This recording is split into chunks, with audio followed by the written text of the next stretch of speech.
Hello, good morning, everybody. Welcome to another Wealth Coffee Chat. I hope you're well. A few of you up and at it already, which is good to see. Trying to get things working here. Hope you're well. Let me know if you can hear me. I'm in a little different spot in the studio today. So there you go. Hey, Fritz, good morning to you. Good to see you, mate. And Luke, mate, how are you? Riley, do you have a tip for us today? I do have a tip, Riley, but it's probably one you're not going to like. Don't waste your money betting. That's my tip. Anyway, there you go. Hang around. I'll tell you a bit of a story, though. Alex, morning to you, mate. Jeff, there you go. There you go. I prefer those sorts of stories, Jeff. That is for sure. Morning, Deb and Tim. Thanks for joining. Thanks for joining, folks. Well, it's the race that stops the nation, folks, out today. I think it is anyway. Anyway, I don't follow this, but I did hear it was Melbourne Cup Day. Is it Melbourne Cup Day today? I think so. Hope you're well. Listen, interesting. Over the years, I've noticed that a lot of people who invest approach investing like gambling. Like gambling. And I'll tell you a little story in a minute, which I actually did win quite a lot of money once, many years ago, when it came to the Melbourne Cup or the horses. It's interesting when you think about how people invest. Tell me in the chat, folks, what are a few things that people do? What are a few things that investors do? Well, maybe inexperienced, maybe investors who don't do enough research. What do they do before they buy property? And I don't know. So I'm trying to set this up to tell the story a bit better. But you know what happens? Let me tell you this correlation, this story that many years ago, I was down in Melbourne trying to do a bit of business networking, and it was over the race weekend. I was there with a couple of buddies, and we'd had a couple of sherbets, couple of wines, and the day was going fun. It was a fun day out there in the world of getting dressed up and having a few drinks and having a bit of a laugh. Now, we all said, all right, we've got $100, let's bet. Now, I'm not a betting person. I've never gambled. I find it quite strange, actually, this really weird gambling thing that sort of everyone gambles. Everyone's got an account. You've got a few dollars on something, and it was just never how I grew up. But, you know, these fellas that I was hanging out with, you know, were into it. So, correlation, having a good time. You know, everyone's in the right mood. Maybe I should have a bet for the day. So, first time ever, took $100 of my hard-earned cash, and we were going to do a bet, right? So, what's the type of bet, folks, that makes the most? And now, I don't even know if I'm talking in the right language here, but on Melbourne Cup Day, what's the type of bet that makes you the most, gives you the best odds, it pays you out the biggest? What type of bet? Chuck that in the chat for me if you know what I'm talking about here. Put that one in there. Let me know. What do you guys reckon? Yep, speculate. Yeah, most people speculate. Boom, the trifecta, folks. Righto. So somebody said to me, I was standing in the line and there was a lady in front of me, right? And she goes, I'm going to have a go at the trifecta. I'm like, all right, tell me a bit about the trifecta. You know, you pick 3 horses and they're meant to come in order or something like that, I'm pretty sure. Anyway, so I'm like, okay, well, I was just going to have one bet. I might as well. So what does it pay? And you can pay the lot. And I said, well, I don't know anything about betting. Okay, this is kind of like, think about this. I don't know anything about betting. I don't know anything about the horses. And I certainly don't know much about, you know, the payouts and the calculations and the best way to bet. Anyway, so what did I do? What do most people do, folks, when it comes to property investing? Like betting, anyway, like I did that day. I'm in the mood because everyone, let's say the market's moving. You're in the mood. Everyone at the party's talking about, you know, they bought an investment, or you're in a chat group, you know, you're in a group on Facebook and everyone's talking about investing. You're in the zone, you're in the mood, you're in the energy. And then what do people do? What did I do what do most people do? They ask who? They ask who, folks? Tell me in the chat. What who do they ask or listen to? Yeah, two people they listen to, right? Yeah, they ask the people around you, and often, Tim, it's friends and family who don't know anything. So I asked a few of my mates who aren't bettors. They don't know anything about horses. They don't know anything about it either, and they go, "Oh, here's my opinion," completely uneducated, unsubstantiated, right? Anyone getting the correlation here? Anyone getting the correlation here with most investors go, right, well, who's going to win? All right, I don't know. Here's I like the name. I like the color of the jockey's jersey, right? All right. That's what happens, right? That's what goes on with people in investing, right? So I asked a mate who had no idea. I asked a stranger in the line, right? So here's the other thing. So we ask strangers all the time. You know, go into a Facebook chat and go, hey, total stranger, I know nothing about you. Tell me about property investing, right? Oh, okay, interesting. Ask a total stranger, and then maybe, you know, I might listen to the media or the newspaper or something. Anyway, so that's what happened. So I asked a total stranger, asked a mate, I plucked a few things out of thin air, I put a bet on, and folks, funnily enough, I won. A trifecta. I won, and I won a lot of money, $7,000 plus cash. Now, at that point in time, this is the interesting thing. What happens often? What happens?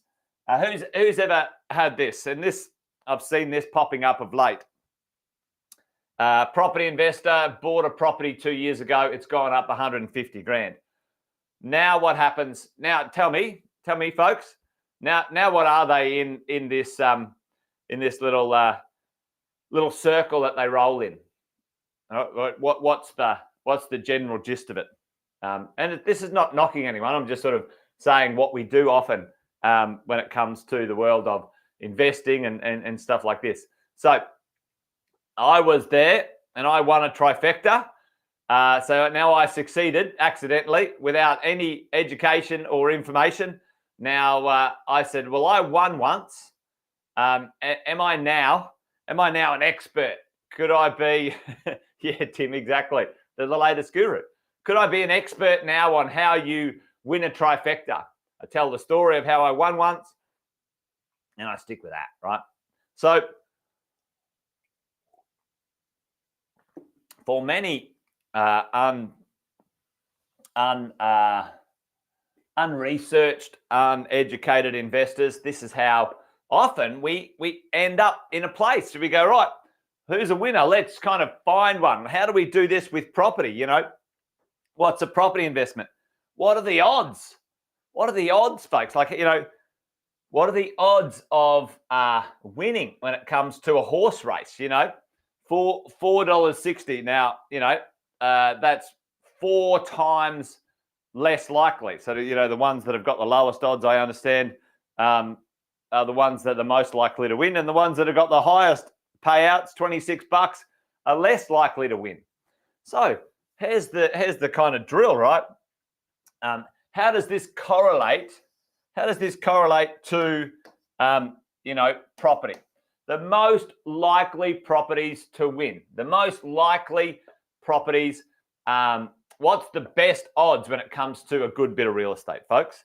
Tell me, what's the best odds when it comes to a good piece of real estate? And this is kind of like, I'm trying to sort of fit a story into a narrative today. But, you know, what are the best odds? What are the things that we know that we need to make sure that happen? Well, the property, yep, good location. Now let's call that its quality score, right? So quality,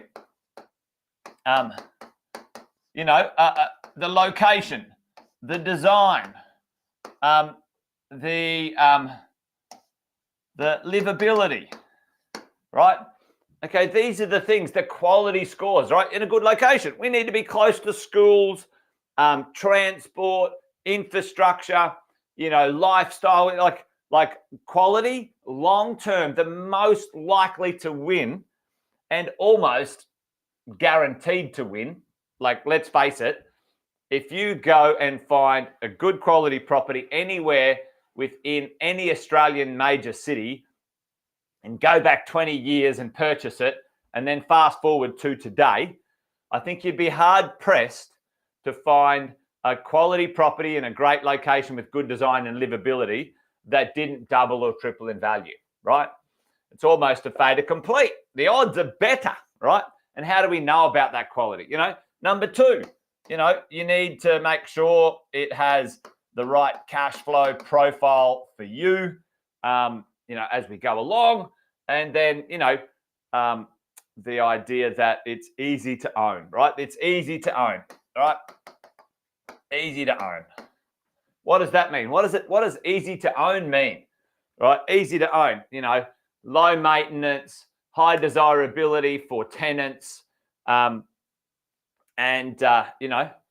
you get less wear and tear, less stress, less problems with your property, right? Now that's really simplifying it. You guys know that there's a truckload of research and data and information, right? So the most likely, the odds of winning, right, are pretty simple, pretty straightforward. But what happens with investing? Now, this one's going to be slow. What's the downside? It's slow, right? It takes time. It might cost a bit more, right? You don't get a higher return, right? You don't get a higher return. The cash flow is a little bit less, et cetera, et cetera. And so what's the flip side? The other flip side is like, all right, we're going hunting for something that might be, a bit of a Hail Mary out there, And what happens? What do we generally get with, a higher odds, less, a higher odds like this Nirvana, this pot of gold one, folks, this pot of gold? Well, the quality is not so good. Not so good quality score. And what do we mean by that? Well, the location usually is either secondary or often, sub-regional, or the type of property is less desirable, right? The offset often is that if you get a higher cash flow, then you often get a lower growth because the cash flow has to offset the growth potential or the lack of growth potential with that average property. The likelihood of that going up in value, you might have maintenance issues. You might have tenant issues, right? High tenant turnover, high, the property is quite old and it costs you a lot to maintain, et cetera, the costs on it. However, why are we looking at this? Because the cash flow is high. It's $5,000 a year, $10,000 a year positive cash flow in your pocket. The odds of something else, is attracting us. The fast return or the higher return rather than the smaller, the longer return to wait for that. Anyway, hope that's making sense. Often, especially in the early days of investing, we might not have our decision-making process really refined. So what are the odds? The odds are often with the better quality, the best locations, often maybe a little bit negative cash flow at the moment, maybe positive after tax, easy to own, nothing fancy about it. High cash flow, you're worried about, those sorts of things, the odds are less. And what does winning mean to us as property investors? Well, we're able to keep that property for 15 to 20 years without problems or issues. It doubles in value. It goes up in rents. Okay, that's what winning means as a property investor. You guys know the drill. You guys know this. I thought we might try and have a little bit of fun, correlate with property investing and horse racing. So there you go. Once I won some money, had no idea what I was doing. Did it make me an expert? No.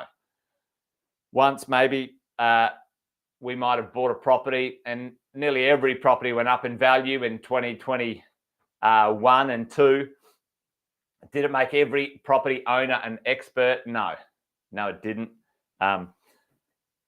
What did we learn from that? Good questions. Maybe we'll talk about that another day. Anyway, that's it from me.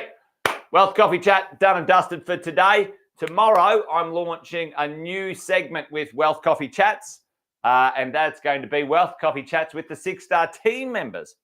I'm going to be bringing a 6-star team member, a coach, a finance expert, an acquisition property expert, a property manager, an accountant, and some specialist providers every other day in the world of positive and your property investing. And we're launching coffee chats with the 6-star team, folks. So I think that's going to be awesome. Get some up-to-date info and give it a good deep dive when it comes to those subjects and those specialists as well.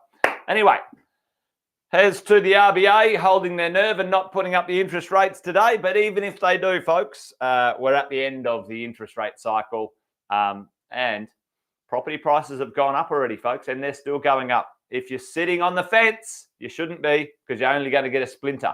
Anyway, I don't know if that's the joke. Anyway, there you go. All right, folks, I'm done. You guys be good. Take care.